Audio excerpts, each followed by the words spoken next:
నమస్తే అమ్మా. నమస్తే అమ్మా. అమ్మా, ఈరోజు మనం చేసే పని రేపటికి ఉపయోగపడుతుంది. చిన్న విత్తనం నాటుతాం, అది కొద్ది రోజులకి పెరిగి మొక్కై వృక్షమై ఫలాలను పళ్ళను మనకి ఇస్తుంది, పూలను ఇస్తుంది.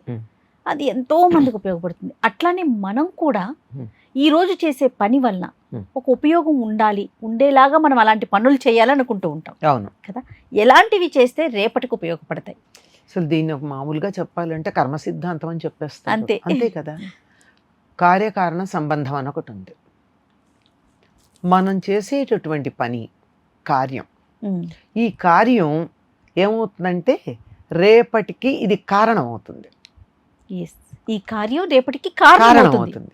కారణమయ్యి దానివల్ల మనం ఇంకో కార్యం చేస్తాం. ఆ కార్యం మళ్ళీ తర్వాత కారణం అవుతుంది. ఉదాహరణకి మనం ఇవాళ భోజనం చేసాం, మంచి రుచికరమైన ఆరోగ్యకరమైన బలవర్ధకమైన ఆహారం తిన్నాం, రేపటికి బాగానే ఉంటాం. అప్పుడు ఏమైంది, బాగా ఉండడం వల్ల ఎన్నో పనులు చేసుకుంటాం, మళ్ళీ మంచి ఆహారం తింటాం. అట్లా కాకుండా బయటికి వెళ్ళి ఇప్పుడు మనకు చెప్తున్నారు కదా, ఇవి తినద్దు అని చెప్తున్నారు, చాలా భయంకరంగా ఉంటున్నాయి. అటువంటి ఆహారం పొరపాటున తిన్నామనుకోండి, తింటే ఏమవుతోంది, రేపు లేవలేకపోతున్నాం. అంటే ఇవాళ చేసినటువంటి పని రేపటికి కారణమైంది. ఇవాల్టి కార్యం రేపటికి కారణమైంది. కరెక్ట్.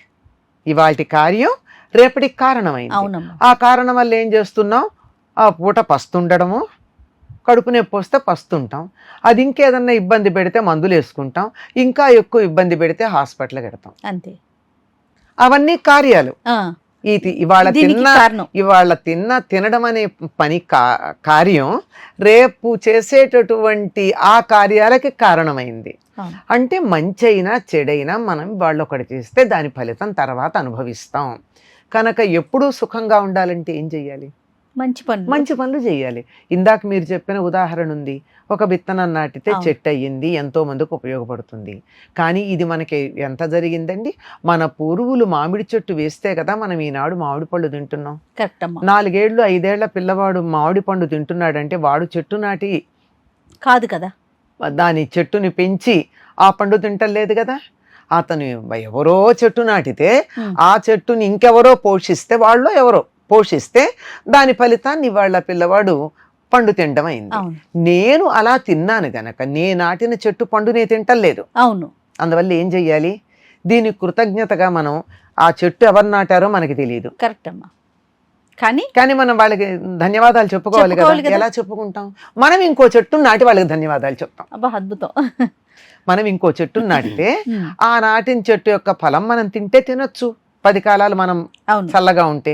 లేదు 70 ఏళ్లకో 80 ఏళ్లకో నాటాం, తినలేకపోవచ్చు ఆ చెట్టు పండు, కానీ ఇంకెవరన్నా తింటారు కదా. ఖచ్చితంగా. మనం ఏ రకంగా అయితే ఇతరులు నాటిన చెట్టు యొక్క పండుని తిని ఆనందించామో దానికి కృతజ్ఞతగా మనం చెట్టు నాటితే తర్వాత వాళ్ళు పళ్ళు తింటారు. ఇది భౌతికంగా మీరు చెప్పిన విత్తనం ఉదాహరణకి నేను చెప్తున్నాను. అదే పనులన్నిటికీ అలాగే ఉంది.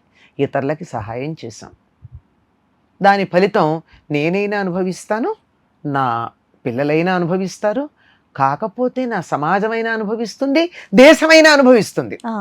ఆ భావన ఉండాలి కదా. ఆ భావన ఉండాలి. కానీ మనం చేసేటటువంటి మంచి పనుల యొక్క ఫలితం ఎవరైనా అనుభవించవచ్చు, అందరిలో మనం కూడా ఉంటాం. ఆ సమాజంలో మనం ఉన్నాం కదా. నేను లేకపోవచ్చు, నేను లేకపోయినా నా పిల్లలు ఉంటారు, నా మనవాళ్ళు ఉంటారు, నా తర్వాత తరం ఉంటారు, నా వాళ్ళు ఉంటారు, నా బంధువులు ఉంటారు, నా మిత్రులు ఉంటారు, నా దేశవాసులు ఉంటారు, వీళ్ళందరికీ ఉపయోగపడుతుంది కదా. కనుక మంచి ఫలితాలు ఇచ్చేటటువంటి పనులను చెయ్యాలి అనే సంగతి ఈ ఒక్క సిద్ధాంతం చిన్న విషయం మనం అర్థం చేసుకుంటే తెలుస్తుంది. ఆవేశంతో కోపంతో చెట్టు కొమ్మలు నరికేస్తే ఏం జరుగుతుంది, నీకు నేడు ఉండదు, ఇతరులతో పాటు కుదేలైపోతాం. అంతే కదా, నీకు కూడా ఉండదు, అందరితో పాటు అయిపోతావు. కనుక ఎప్పుడూ కూడా వీలైనంత వరకు మంచి పనులు చేద్దాం. ఈ మంచి పనులు ఎందుకు చెయ్యాలి, ఏదీ చేయకుండా ఉండలేం కదా. కాబట్టి చేసేదేదో మంచిదే చేద్దాం. ఖాళీగా కూర్చోగలమా, ఏమీ లేకపోతే ఏం చేస్తున్నావు అంటే చాలామంది చెప్తారు ఏం చెయ్యట్లేదంటారు. ఏం చేయట్లేదా, చేయకుండా ఎట్లా ఉన్నా గాలి పీలుస్తున్నావు కదా, నువ్వు తిన్నటువంటి ఆహారాన్ని అరిగించుకుంటున్నావు కదా, నీ బుర్రలో ఆలోచన ఉంది కదా, అక్కడ కూర్చుని ఎవరు పెడుతున్నారో వీధిలో శబ్దం ఏమిటో ఆలోచన చేస్తూనే ఉన్నావు కదా, డెఫినెట్ ఆలోచన అన్న పనన్నా చేస్తున్నావుగా, ఏం చేయకుండా ఎక్కడ ఉన్నావు? కనుక ఆ చేసేది ఏదో మంచి చేయొచ్చుగా. వీధిలో పోయే శబ్దాల గురించి ఆలోచించే బదులు 10 మందికి మంచి జరగాలి, ఉపయోగపడేలాగా, దేశం బాగుపడాలి, యుద్ధం ఆగాలి, ఇలాంటి ఆలోచనలు చేయొచ్చు. కరెక్ట్ అమ్మా. అంటే ఈ రోజు అనేది రేపటికి ఉపయోగకరంగా ఉండేలాగా మర్చుకోవాలి కదా. అంతే. ఇంకో సంగతి ఏమిటంటే ఈ రోజు రేపటికి ఉపయోగపడేటట్టు ఉండేట్టుగా మనం చేసినప్పుడు ఇవాళ కూడా ఆనందంగా ఉంటాం. ఖచ్చితంగాను. అది మర్చిపోతున్నారు. అవునమ్మా. రేపటి గురించి చేసేది, రేపేదో ఆస్తి సంపాదిస్తాను, మరోటి ఆలోచించి వాళ్ళ మీద పగట్లా తీర్చుకోవాలి, వీళ్ళని ఎట్లా అణగదొక్కాలి, ఈ దేశాన్ని ఏం చెయ్యాలి, ఆ వాళ్ళ ఖాందానే లేకుండా చెయ్యాలి, ఇలాంటి ఆలోచనలు చేస్తే ఆ మొహంలో తేడా కనపడుతుందా లేదా? అలాంటి ఆలోచన చేసిన వాళ్ళకి లేదు. అందరూ బాగుండాలి, ఎవరిలో ఎక్కడ ఏ దురాలోచన కలిగినా ఆ ఆలోచన పోతే బాగుండు, 10 మంది మేలు గురించి అందరూ ప్రయత్నం చేస్తే బాగుండు, నా వల్ల నాకు ఏదైనా చేత అయితే చేస్తా, లేవలేను, వీధిలోకి వెళ్ళలేను, యుద్ధం చేయలేను, 10 మందిని కూడగట్టుకోలేను, కానీ నేనేం చేయగలను? వాళ్ళ మనస్సులు బాగుండాలని ప్రార్థన కోరుకోగలను. ఈ పని తపస్సు అంటే అంతే కదా. అవునమ్మా. 10 మంది మేలు కోసం చేసినటువంటి అరణ్యాల్లో కూర్చొని చేసిన వాళ్ళు చేసిన తపస్సు వల్ల కళ్యాణం కోసమే, లోక కళ్యాణం కోసం చేసేదే కదా.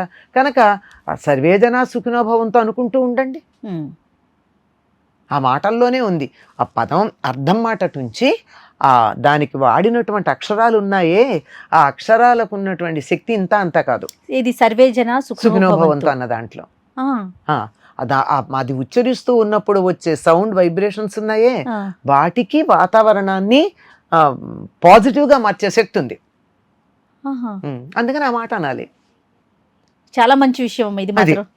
మనం కావాలంటే సర్వే జనా సుఖినో భవంతు అనుకుంటూ ఉందాం, అందరూ బాగుండాలి అనుకుందాం. పోనీ తెలుగులో చెప్పుకోవాలంటే అందరిలో నేను కూడా ఉంటాను కదా, నా వాళ్ళందరూ ఉంటారు కదా, అంచేత ఏదో ఒకటి బాగుండాలని ఆలోచిద్దాం. ఇవాళ చేసే పని రేపటికి ఎట్లా ఉపయోగపడుతుందని ఆలోచిస్తాం. ఇంకా చాలా ప్రాక్టికల్గా చెప్పాలంటే మన వాళ్ళు పూర్వకాలం ఏం చేసేవారమ్మా, బావి దగ్గర నీళ్లు ఉండేవి, బావులు ఉండేవి, బావి దగ్గర పనులు చేసుకునేవారు. ఆ పనులు చేసుకుంటే నీళ్ళన్నీ వెళ్ళి అవతల కాలవ గట్టి అవతలకి వెళ్ళేవి.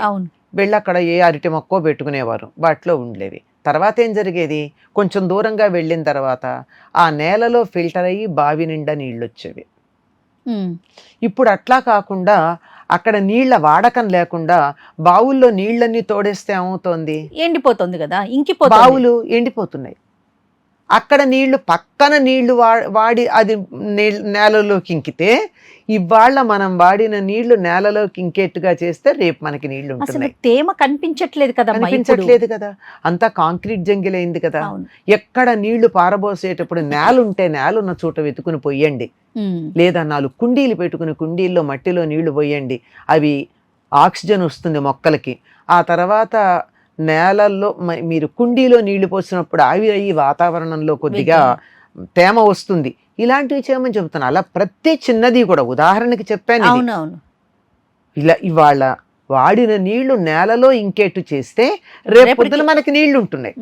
ఇలా ప్రతి చిన్న విషయంలోనూ మనం గమనించుకున్నట్టయితే, ఈ ఒక్క సంగతి గుర్తు పెట్టుకుని గమనించుకున్నట్టయితే, హయ్యెస్ట్ ఫిలాసఫీ దగ్గర నుంచి నిత్యకృత్యంలో మనం వాడుకునే మంచినీళ్ళ దాకా అన్నిటికీ ఉపయోగపడతాయి. ఖచ్చితంగా. రేపటి మీద మీరు అన్నట్లుగా ఒక అవగాహన ఉందంటే ఈ రోజు చాలా చక్కగా వ్యవహరిస్తాం, జాగ్రత్తగా ఉంటాం.